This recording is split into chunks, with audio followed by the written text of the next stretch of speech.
সুপ্রিয় একাদশ শ্রেণীর শিক্ষার্থীবৃন্দ, তোমাদের স্বাগত জানাচ্ছি আজকের ক্লাসে। আমি তামজিদা রহমান লুনা, সহকারী অধ্যাপক, পদার্থবিজ্ঞান, সরকারি বিজ্ঞান কলেজ, ঢাকা। আশা করি যে যেখানে বসে ক্লাসটি শুনছো প্রত্যেকেই ভালো আছো, সুস্থ আছো। এটি তোমাদের সাথে আমার সপ্তম ক্লাস। আমি তোমাদের পদার্থবিজ্ঞান প্রথম পত্রের দশম অধ্যায়টি অর্থাৎ আদর্শ গ্যাস ও গ্যাসের গতিতত্ত্ব পড়াচ্ছিলাম। অধ্যায়টি গত 4 ফেব্রুয়ারি আমি থিওরি অংশ পুরোপুরি শেষ করে গত 7 তারিখে একটি প্রবলেম সলিউশন ক্লাস নিই এবং তোমাদেরকে আমি বলেছিলাম প্রবলেম সলিউশনের আমি 2টি ক্লাস নিব।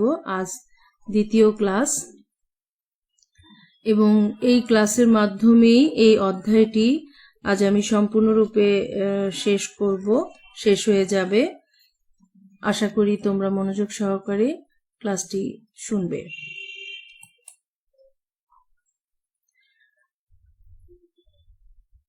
এগুলো হচ্ছে তোমাদের এই অধ্যায়ের প্রয়োজনীয় সমীকরণ। আগের ক্লাসেও আমি বলেছিলাম এই সমীকরণগুলো তোমাদের বিভিন্ন প্রবলেম সলিউশন করার জন্য লাগবে। এই সমীকরণগুলো থেকে বেশ কিছু সমীকরণ নিয়ে গত ক্লাসে আমরা কিছু অঙ্ক করেছি, আজ কিছু করব। এখানে হয়তো সব সমীকরণ মোটামুটি আমি দেখিয়েছি করে, তার মধ্যে 2-1টি হয়তো বাদ যেতে পারে, সমস্যা নেই। সেগুলো তোমাদেরকে আমি গত ক্লাসে কিছু হোমওয়ার্ক দিয়েছিলাম সেখানে, এবং আজও ক্লাসের শেষে আমি কিছু হোমওয়ার্ক দিয়ে দিব। এর মধ্যে যে 2-1টি যদি বাদ পড়ে থাকে তাহলে সেগুলো সেখানেও পাবে, সুতরাং সবই করা হয়ে যাবে। আশা করি সমস্যা হবে না তোমাদের। গত ক্লাসে আমি তোমাদের ঢাকা বোর্ডের অঙ্কগুলো করিয়েছিলাম। ঢাকা বোর্ডে বিভিন্ন সালে যে অঙ্কগুলো এসেছিল সেগুলো করিয়েছিলাম। আজ অন্যান্য বোর্ড থেকে কিছু অঙ্ক করাবো। চলো প্রথম অঙ্কটা আগে শুরু করি। যশোর বোর্ড 2019। এখানে দেখো শুরুতেই আছে 2টি চিত্র আছে। বাম দিকে চিত্র 1-এ নাইট্রোজেন গ্যাস পূর্ণ একটি পাত্র আছে যেটা সিলিন্ডার বা সিলিন্ড্রিক্যাল, আর ডান দিকের চিত্র অর্থাৎ চিত্র 2-এ কার্বন ডাই অক্সাইড গ্যাস পূর্ণ একটি পাত্র আছে। এবং চিত্রে দেখো পাত্রগুলোতে গ্যাসের জন্য প্রয়োজনীয় যে জিনিসগুলো দরকার সেগুলোর বর্ণনা দেয়া আছে। প্রথম চিত্রে অর্থাৎ নাইট্রোজেন গ্যাস পূর্ণ পাত্রে M1 অর্থাৎ ভর দেয়া আছে 30 গ্রাম, C তার বেগ equals to 575 metre per second, তাপমাত্রা দেয়া আছে ক্যাপিটাল টি। ডান দিকের পাত্রে দেখো না আছে ভর হচ্ছে M2 ইকুয়ালস টু 48 গ্রাম এবং তাপমাত্রা ক্যাপিটাল টি। এবং উভয় ক্ষেত্রেই দেখো মাঝখানে দেয়া আছে ক্যাপিটাল আর, যেটা মোলার ধ্রুবক বা সার্বজনীন গ্যাস ধ্রুবক। এগুলো আমরা শিখেছি। আর এর মান দেয়া আছে 8.31 joule per mole per kelvin.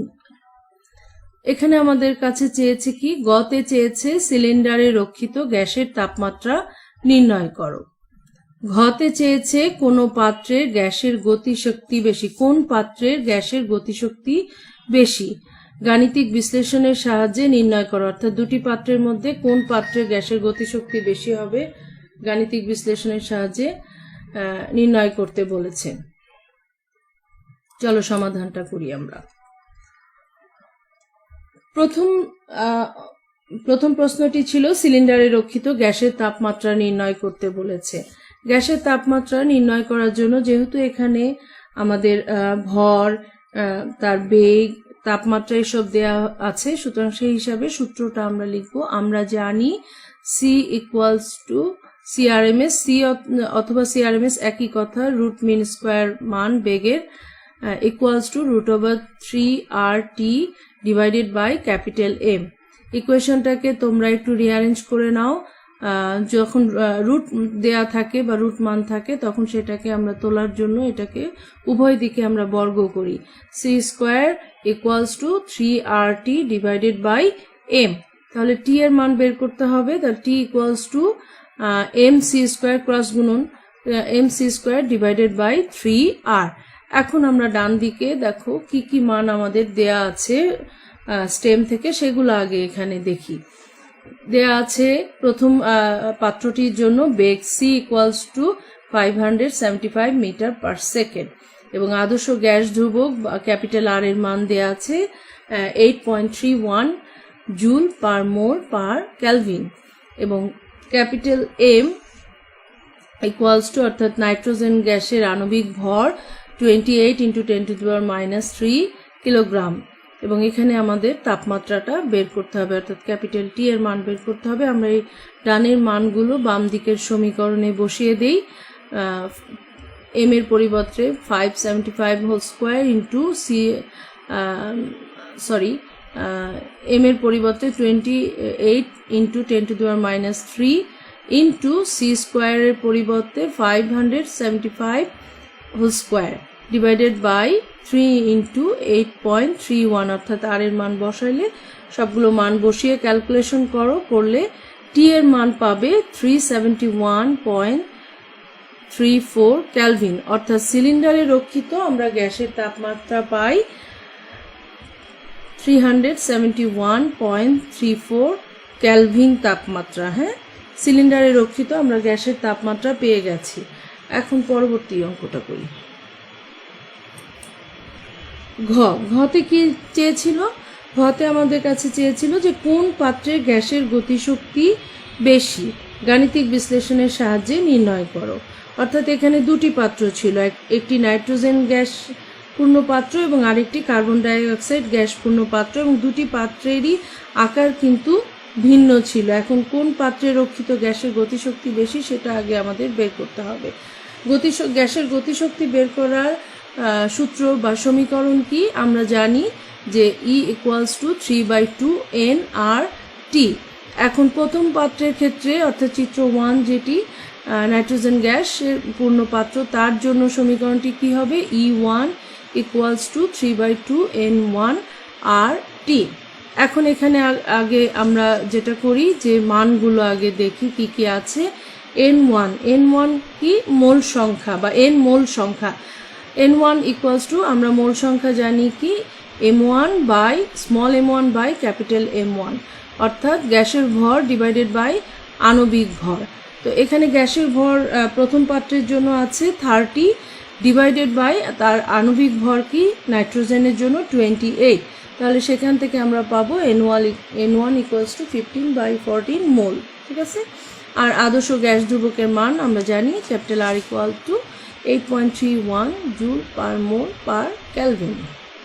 এবং একটু আগে গ থেকে আমরা তাপমাত্রা পেয়েছি প্রথম পাত্রের জন্য capital T equals to 371.34 kelvin. তাহলে আমরা এর গতিশক্তিটা বের করি প্রথম পাত্রের ক্ষেত্রে। এই ডান দিকের মানগুলো বাম দিকের সমীকরণে বসিয়ে দাও। 3/2 ইন্টু n1 এর পরিবর্তে 15/14 ইন্টু আর এর মান 8.31 ইন্টু টি এর মান 371.34 বসাই দিলে আমরা ক্যালকুলেশন করে E1 ইকুয়ালস টু 4959.4 জুল অর্থাৎ প্রথম পাত্রে গতিশক্তি পাই 4959.4 জুল। আমরা প্রথম পাত্রের ক্ষেত্রে গতিশক্তি পেয়েছি।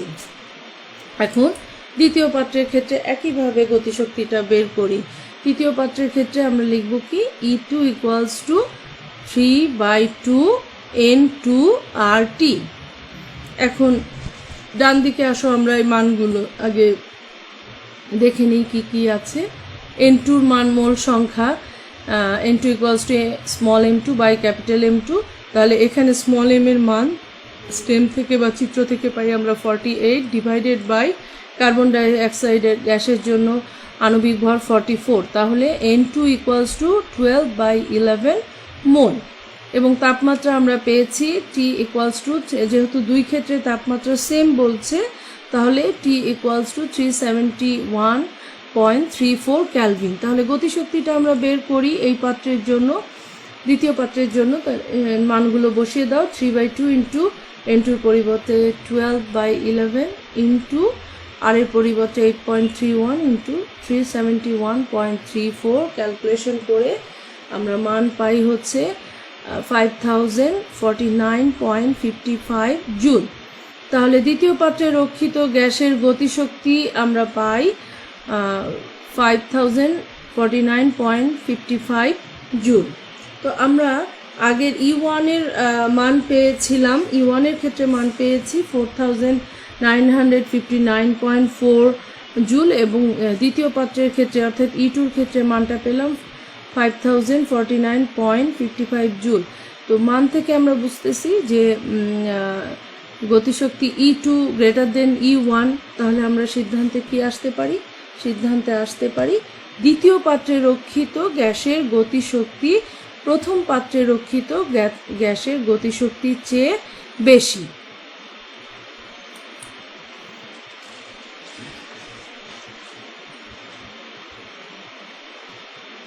এটা আসছে রাজশাহী বোর্ড 2016 সালে। প্রথমে আগে আমরা প্রবলেমটা পড়ে নেই কি আছে। কোনো গ্যাস অণুর ব্যাস 3 × 10⁻⁻10 মিটার এবং প্রতি ঘন সেন্টিমিটারে অণুর সংখ্যা 6 × 10⁻20। স্বাভাবিক তাপমাত্রা ও চাপে অণুগুলোর মূল গড় বর্গবেগ 500 মিটার পার সেকেন্ড। আমাদের কি বের করতে হবে? বলছে যে এনটিপিতে গ্যাসের ঘনত্ব নির্ণয় করো। এনটিপি মানে হচ্ছে নর্মাল টেম্পারেচার অ্যান্ড প্রেশার, যেটা স্বাভাবিক তাপমাত্রা ও চাপ বলে। গ্যাসের ঘনত্ব নির্ণয় করো। ঘ হচ্ছে উদ্দীপকের তথ্য থেকে প্রতি সেকেন্ডে সংঘটিত সংঘর্ষের সংখ্যা কোন ক্ষেত্রে বেশি? ক্লসিয়াস ও বোলজম্যানের সমীকরণ ব্যবহার করে তুলনা করো। অর্থাৎ কোন ক্ষেত্রে সংঘটিত সংঘর্ষের সংখ্যা বেশি হবে সেটা ক্লসিয়াস এবং বোলজম্যানের যে দুটো সমীকরণ আছে তার মাধ্যমে তুলনা করে তোমরা বলবে। আর এর সাথে অ্যাডিশনাল আমি একটা ছোট্ট একটি অঙ্ক এর সাথে দিয়েছি। একই স্টেমে এই অঙ্কটাও বের করতে পারবে, সেজন্য এটা বোর্ডে ছিল না, এটা অ্যাডিশনাল আলাদা, দেখো এই জন্য আলাদা আমি লিখে দিয়েছি। অণুর গড় মুক্ত পথ নির্ণয় করো।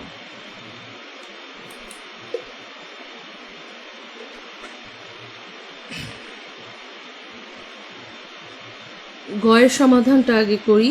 গয়ের সমাধানে বলেছে এনটিপিতে গ্যাসের ঘনত্ব নির্ণয় করো। এনটিপিতে গ্যাসের ঘনত্ব নির্ণয়, ঘনত্ব যেখানে চেয়েছে, আবার এখানে আমার প্রবলেমে দেখো যেগুলো আছে তাতে স্বাভাবিক তাপমাত্রা ও চাপে বলেছে। শুধু আমাদের কাছে সূত্র যেটা আছে সেটা হচ্ছে C = CRMS = √3p/ρ। কোনো বই C ব্যবহার করেছে, কোনো বই CRMS ব্যবহার করেছে, একই কথা, কোনো সমস্যা নেই, যে কোনো একটা ব্যবহার করে এটা লেখা যাবে। একটু আগেই বলেছি রুট মান থাকলে রুটটাকে তুলে দেওয়ার জন্য আমরা সেটাকে বর্গ করি, তাহলে ইকুয়েশনটা হবে C² = 3p/ρ। যেহেতু আমাদের ঘনত্ব চাচ্ছে, সুতরাং রোটা আমরা বাম দিকে রেখে ইকুয়েশনটাকে লিখি 3p/c²।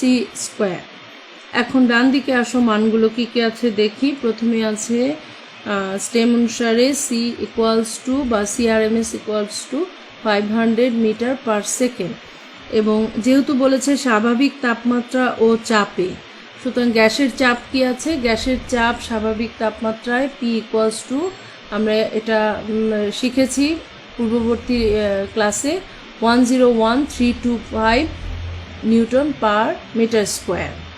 আর আমাদের বের করতে হবে ঘনত্ব। তাহলে এই মানটা P এবং চাপ এবং বেগ এই দুটো বসিয়ে দেই মান। P এর মান 3 × 101,325 ডিভাইডেড বাই C এর মান 500 হোল স্কোয়ার বসালে ক্যালকুলেশন করে আমরা মানটা পাই 1.2159 কিলোগ্রাম মিটার কিউব।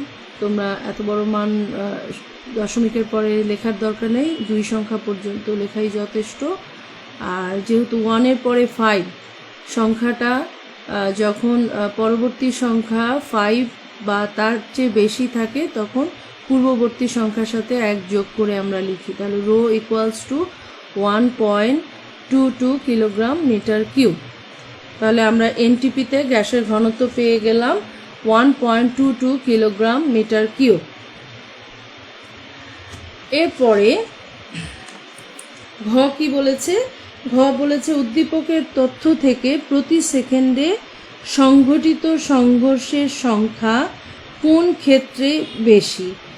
ক্লসিয়াস ও বোলসম্যানের সমীকরণ ব্যবহার করে তুলনা করতে বলেছে। তো আমরা ক্লসিয়াসের পদ্ধতিতে গড় মুক্ত পথের সমীকরণটি শিখেছিলাম, lambda equals to 1/n pi D square. এখানে আমরা ল্যামডার পরিবর্তে লিখেছি ল্যামডা সি, সিটা সাবস্ক্রিপ্ট হিসাবে লেখা এবং সি ফর ক্লসিয়াস। তো lambda C equals to 1/n pi D square. এখন ডান দিকে আসো, স্টেম থেকে আমাদের মান কি কি আছে? গ্যাস অণুর ব্যাস দেওয়া আছে ডি ইকুয়ালস টু 3 × 10⁻⁻10 মিটার এবং একক আয়তনে অণুর সংখ্যা প্রতি ঘন সেন্টিমিটারের কোশ্চেনে লেখা আছে। সুতরাং একক আয়তনে অণুর সংখ্যা n equals to 6 × 10⁻20 per centimetre cube. আমরা এটাকে মিটারে কনভার্ট করে নিব, তাহলে n ইকুয়ালস টু হবে 6 × 10⁻26 পার মিটার কিউব। এখন এনটিপিতে অণুগুলোর মূল গড় বর্গ বেগ c equals to 500 metre per second. এখন এই যে তিনটি মান আমার কাছে আছে, এই মানগুলো আমরা বসিয়ে দেই বাম দিকের সমীকরণে।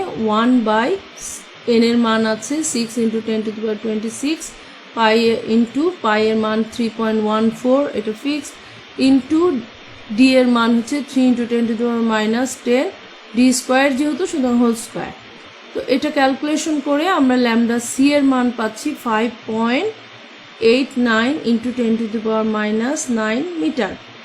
এটা আমরা ক্লসিয়াসের পদ্ধতিতে ল্যামডা সি এর মান বা গড় মুক্ত পথের মান বের করলাম। তোমাদের হয়তো মনে হতে পারে যে আমার কাছে ধাক্কার সংখ্যা চেয়েছে, তো আমি গড় মুক্ত পথ কেন ব্যবহার করব? গড় মুক্ত পথের মানটা এই জন্যই দরকার, ধাক্কার সংখ্যা বের করতে হলে আমাদের গড় মুক্ত পথের মানটা জানতে হবে, না হলে আমরা ধাক্কার সংখ্যা বের করতে পারবো না।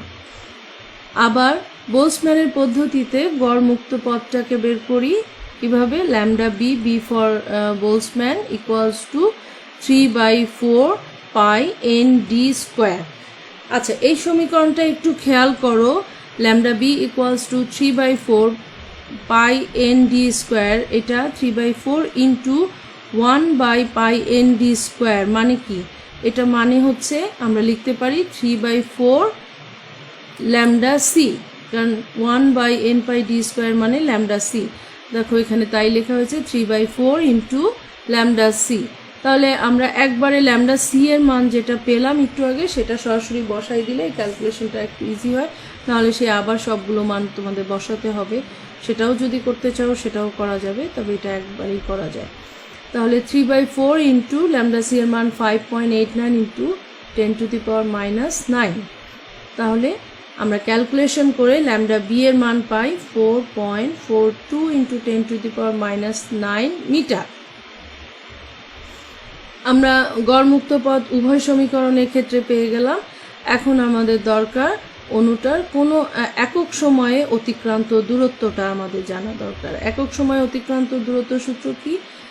এখানে এল ইকুয়ালস টু সিটি, মানে হচ্ছে আমরা যেই সূত্রটা আগে জানি এস ইজ ইকুয়াল টু ভিটি, তার পরিবর্তে এস হচ্ছে দূরত্ব, সেইটার পরিবর্তে এল ইকুয়ালস টু ভি এর পরিবর্তে সি। সুতরাং L equals to CT equals to মানগুলো বসিয়ে দাও। সি এর মান আমরা জানি 500 metre per second, into T এর মান একক সময় যেহেতু, তাহলে 1 সেকেন্ড। এখন সেকেন্ড কেটে গেলে তাহলে এল এর মান পাবো আমরা 500 মিটার। এখন এই এল দূরত্বটা অতিক্রম করতে ধরে নেই কোনো একটা অণুর ক্যাপিটাল এন সংখ্যক ধাক্কা খায়, তাহলে গড় মুক্ত পথের সূত্রটা আবার কি জানি? Lambda equals to small L by capital N. এটাও আমি থিওরিতে তোমাদেরকে পড়িয়েছি, lambda equals to small L by capital N. সুতরাং ধাক্কার সংখ্যা কি হবে? Capital N equals to L by lambda. এখন এটাই আমরা ক্লসিয়াস এবং বোলসম্যানের পদ্ধতিতে বের করি। ক্লসিয়াসের পদ্ধতিতে অণুর ধাক্কার সংখ্যা কি হবে? N capital N C, C for ক্লসিয়াসের জন্য ব্যবহার করছি আমরা, আর বি বোলসম্যানের জন্য ব্যবহার করছি। N C equals to L by lambda C. L এর মান 500 মিটার একটু আগে পেয়েছি, ডিভাইডেড বাই ল্যামডা সি এর মান আমাদের কাছে আছে 5.89 ইন্টু 10⁻⁹। তাহলে আমাদের ক্যালকুলেশন করলে এনসি এর মান কি আসতেছে? এনসি এর মান পাচ্ছি 8.49 ইন্টু 10⁻10 টি। এতটি ধাক্কার সংখ্যা ক্লসিয়াসের পদ্ধতিতে। একইভাবে বোলসম্যানের পদ্ধতিতে একইভাবে বসাও, N B equals to L by lambda B. তাহলে এল এর মান বসাও 500 মিটার এবং ডিভাইডেড বাই ল্যামডা বি এর মান হচ্ছে 4.42 ইন্টু 10⁻⁹ বসিয়ে এন বি এর মানটা আমরা পেয়ে যাই 1.13 ইন্টু 10⁻11 টি। আমরা উভয় ক্ষেত্রে অর্থাৎ ক্লসিয়াস এবং বোলসম্যান উভয় ক্ষেত্রে কিন্তু আমরা ধাক্কার সংখ্যা পেয়ে গেলাম। তাহলে আমরা সিদ্ধান্তে আসতে পারি কি, বোলসম্যানের সমীকরণ অনুযায়ী প্রতি সেকেন্ডে ধাক্কার সংখ্যা ক্লসিয়াসের সমীকরণ অনুযায়ী প্রতি সেকেন্ডে ধাক্কার সংখ্যা অপেক্ষা বেশি। অর্থাৎ বোলসম্যানের সমীকরণ অনুযায়ী যে ধাক্কার মানটা পেয়েছি সেটা ক্লসিয়াসের সমীকরণের ধাক্কার মানের চেয়ে বেশি। আর এটুকু অংশ দেখো, আমি অ্যাডিশনাল একটা ছোট্ট অঙ্ক দিয়েছিলাম, অণুর গড় মুক্ত পথ নির্ণয় করো। এটা দিয়েছে, এটার মাধ্যমে যে তিনটা গড় মুক্ত পথ নির্ণয়ের তিনটা সূত্র, একটা হচ্ছে ক্লসিয়াস, একটা বোলসম্যান এবং আরেকটি ছিল ম্যাক্সওয়েল। তিনটি সূত্রই আসলে এসে যায়, এই কারণেই এটা এখানে অ্যাডিশন করে দিয়েছি। তো যদি উল্লেখ না থাকে আমরা অবশ্যই ম্যাক্সওয়েলের সমীকরণ ব্যবহার করে গড়মুক্ত পথ নির্ণয় করব। ল্যামডা ইকুয়ালস টু 1/√2 পাই ডি স্কোয়ার এন। দেখুন ডান দিকে মানগুলো আমরা অলরেডি এখন জানি। এন এর মান 6 ইন্টু 10⁻26 পার মিটার কিউব এবং ডি এর মান হচ্ছে 3 ইন্টু 10⁻10 মিটার। মানগুলো এখানে বসিয়ে দাও, বসিয়ে দিলে আমরা, এবং পাই এর মান 3.14 বসালে ল্যামডার মান আমরা কি পাচ্ছি 4.17 ইন্টু 10⁻9 মিটার। তাহলে অণুর গড় মুক্ত পথ 4.17 10⁻9 মিটার।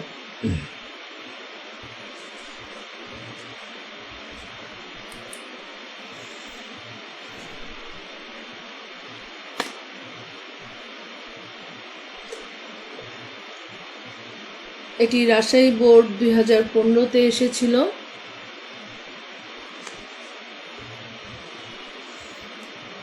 2 সেন্টিমিটার কিউব আয়তনের দুটি অভিন্ন পাত্র এ ও বি, এ পাত্রে অক্সিজেন ও বি পাত্রে নাইট্রোজেন নিয়ে নিচের চিত্রে প্রদর্শিত চাপ পাওয়া গেল।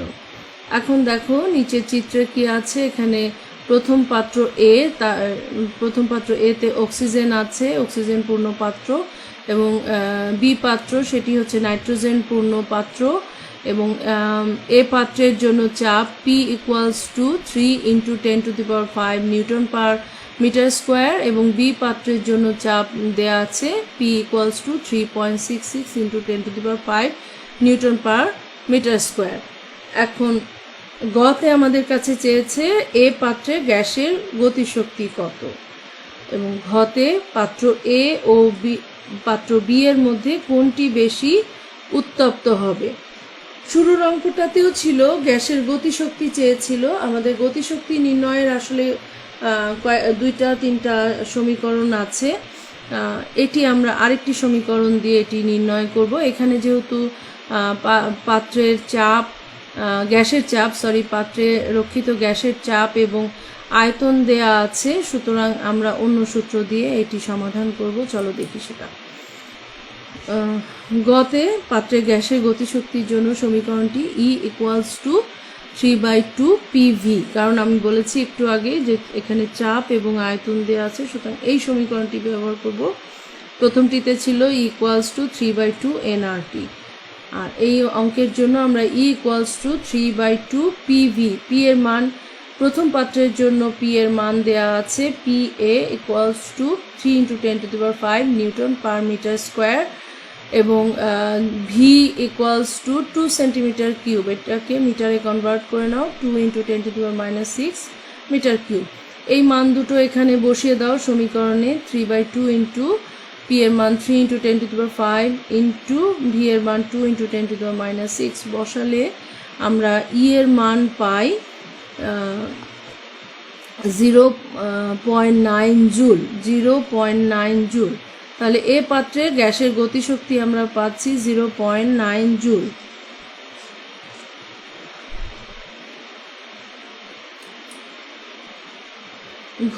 ঘতে কি চেয়েছিল? পাত্র এ ও পাত্র বি এর মধ্যে কোনটি বেশি উত্তপ্ত হবে? গাণিতিক বিশ্লেষণ করে মতামত দাও। কোনটি বেশি উত্তপ্ত হবে এটা আমরা বলতে পারবো কোন পাত্রের তাপমাত্রা কত। এটা জানা থাকলে আসলে আমাদের বলা সহজ যে কোন পাত্রটি বেশি উত্তপ্ত হবে। কিন্তু এখানে পাত্রের তাপমাত্রা আমাদের কাছে সরাসরি দেয়া নেই, কিন্তু আমরা অল্টারনেট অপশন দেখব। দেখি কি, চলো। সূত্রটা কি? গ্যাসের গতিশক্তি সূত্র হচ্ছে ইবি, এইমাত্র আমরা করলাম 3/2 পিভি। ইবি এটা আমরা বি পাত্রের জন্য আসলে গতিশক্তিটা আগে বের করি নি, আর এ পাত্রের গতিশক্তি তো আমরা বের করেছি গতে। তো বি পাত্রের ক্ষেত্রে এখানে শুধু পি এর মানটা আলাদা। পি এর মান আছে PB equals to 3.66 × 10⁵ newton per metre square. V এর মান একই দুই পাত্রের জন্যই, কারণ বলা আছে শুরুতেই অভিন্ন পাত্র, অভিন্ন আয়তনের দুটি পাত্র। তো ভি এর মান হবে 2 × 10⁻⁶ মিটার কিউব। এই দুটো মান এখানে বসিয়ে দিলে দেখো 3/2 ইন্টু 3.66 × 10⁵ ইন্টু 2 × 10⁻⁶ বসিয়ে ক্যালকুলেশন করো, তাহলে বি পাত্রের গতিশক্তি বা ইবি ইকুয়ালস টু 1.098 জুল পেয়ে যাই আমরা। এখন দেখো, আমরা জানি যে গতিশক্তি তাপশক্তি হিসাবে কাজ করে। গতিশক্তি যদি এখানে তাপশক্তি হিসাবে কাজ করে তাহলে কি হবে? স্ব পাত্রকে সে উত্তপ্ত করবে, অর্থাৎ এ পাত্রের গতিশক্তি এ পাত্রকে এবং বি পাত্রের গতিশক্তি বি পাত্রকে উত্তপ্ত করবে। হ্যাঁ, তা এখন এখানে আবার দেখো, যদিও নাইট্রোজেন গ্যাসের পাত্রের মোট গতিশক্তি অক্সিজেন পাত্রের তুলনায় বেশি, অর্থাৎ এখানে নাইট্রোজেন পাত্রের গতিশক্তি আছে আমরা পেয়েছি 1.098 জুল, আর আগেরটি অর্থাৎ এ পাত্রের ক্ষেত্রে অক্সিজেন পাত্রের ক্ষেত্রে আমরা গতিশক্তি পেয়েছি 0.9 জুল। তো সেক্ষেত্রে আমাদের অবশ্যই নাইট্রোজেন পাত্রের গতিশক্তি অক্সিজেন পাত্রের গতিশক্তির তুলনায় বেশি। কিন্তু আমাদের উদ্দীপকে এদের কোনো মোল সংখ্যা দেয়া নাই, অর্থাৎ মোল সংখ্যা অনুপস্থিত। উভয় ক্ষেত্রে অক্সিজেন এবং নাইট্রোজেন গ্যাস পূর্ণ পাত্রে মোল সংখ্যা অনুপস্থিত আছে, তাই আমাদের এদের তাপমাত্রা নির্ণয় করা সম্ভব না, কারণ আমাদের সেই সূত্রে কিন্তু এন এর মান দরকার টি বের করতে হলে, তাহলে এটা আমরা সরাসরি তাপমাত্রা বের করতে পারবো না, শুরুতেই বলেছি। উভয় ক্ষেত্রে যদি আমরা এন মোল গ্যাস বিবেচনা করি তাহলে আদর্শ গ্যাস সমীকরণটা কি? PV equals to N R টি। এই সমীকরণটা উভয় পাত্রের জন্য আমরা একটু লিখি। এ পাত্রের জন্য হবে P A V A equals to N R T A, এটা সমীকরণ 1 হিসেবে রাখি, এবং বি পাত্রের জন্য সমীকরণটাকে লিখি PB VB equals to N R TB, এটা সমীকরণ 2 হিসাবে লিখি। এখন সমীকরণ 1কে যদি আমরা 2 দ্বারা ভাগ করি সমীকরণ 2 দ্বারা, তাহলে আমরা কি পাবো? P A V A divided by P B V B equals to N R কেটে যাবে উভয় ক্ষেত্রে, তাহলে থাকবে T A divided by T B. আবার দেখো, যেহেতু দুটি একই আয়তনের দুটি অভিন্ন পাত্র, তাহলে আমরা বলতে পারি V A equals to V B. যদি V A equals to V B হয় তাহলে V A divided by V B এটা বাদ যাবে, তাহলে সমীকরণটা কি হবে? P A divided by P B equals to T A divided by T B. এখন আমরা যেহেতু পি এ এবং পি বির মান কিন্তু অলরেডি আমরা জানি, তাহলে সেই মানগুলো এই সমীকরণে বসাই দিলে কি হবে, T A divided by T B equals to P এর মান হচ্ছে 3 × 10⁵ নিউটন পার মিটার স্কোয়ার এবং পিবির মান হচ্ছে 3.66 × 10⁵ নিউটন পার মিটার স্কোয়ার। 10⁵ উভয় ক্ষেত্রে বাদ যাবে, অবশ্যই ইউনিট 1 সেটাও বাদ যাবে। তাহলে আমাদের থাকতেছে কি, T A divided by T B equals to 3/3.66। তোমরা একটু ভালো করে দেখো, এটা হচ্ছে আসলে একটা অনুপাত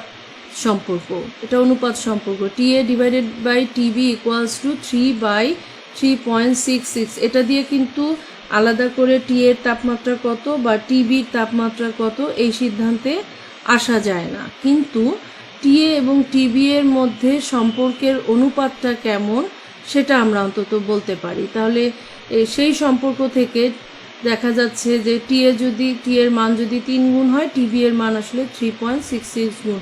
তাহলে কোনটা বেশি হচ্ছে টিভি। সুতরাং আমরা বলতে পারি টিভি গ্রেটার দেন টি এ। তাহলে আমাদের সিদ্ধান্ত কি, সিদ্ধান্ত হচ্ছে সমপরিমাণ গ্যাস বিবেচনা করলে বি পাত্রটি বেশি উত্তপ্ত হবে, কারণ টিভি গ্রেটার দেন টি এ, তাহলে বি পাত্রটি বেশি উত্তপ্ত হবে।